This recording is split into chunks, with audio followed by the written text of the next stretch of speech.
देखिए भैया, हम गायक बंशीधर चौधरी और हमारे छोटे भाई गौरव ठाकुर जी आज हम दोनों भाई मिलकर एगो बहुत शानदार जीजा जी और साली के गीत BNS एंटरटेनमेंट के माध्यम से आप सबके बीच लेके आयल बानी।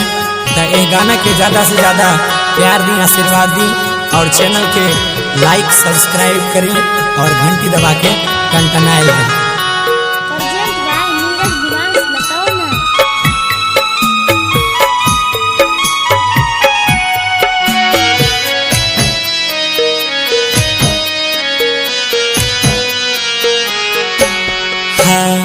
बड़ा रे जतन से साली के पटली रे, साली के पटली रे, से हो साली के सारू लेने जाए। हाँ हाँ, से हो साली के सारू लेने जाए।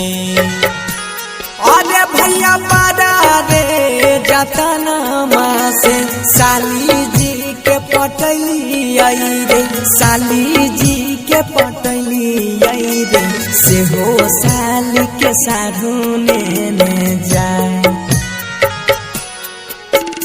से हो साली के सारू लेने जाए। हमारे जानू के सारू लेने जाए।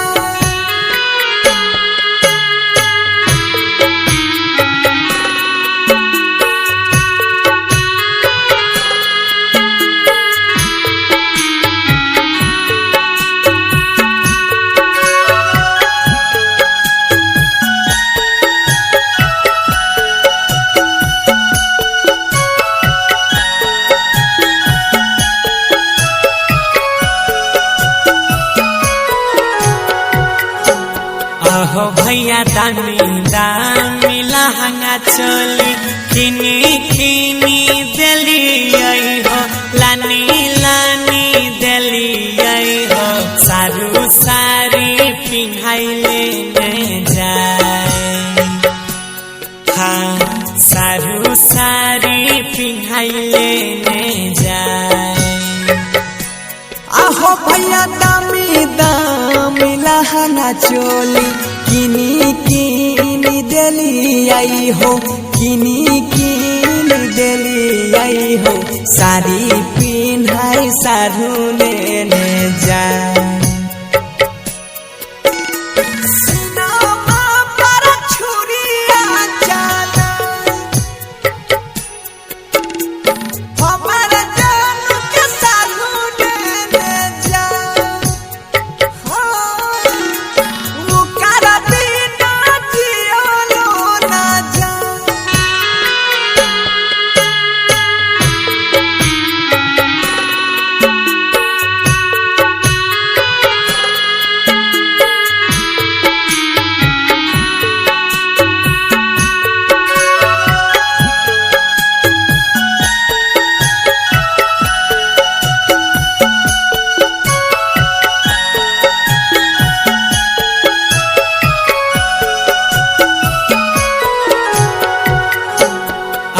रामा बेकार भेल करल धारल, छुटा लय संगतिया हो, छुटा लय संगतिया हो, ससुरा जाय के जैते सब भुलाए।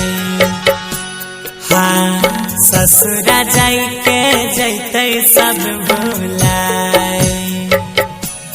आहो भैया बेकार भेल करल धारल, बनसिया गौरव के, सोनुआ विमल साबा के, ससुर जाई के जैते सब भुलाए।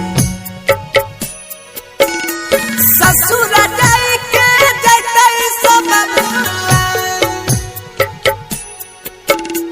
से हो साली के सारू लेने जाए। खाना पीना कुछ ना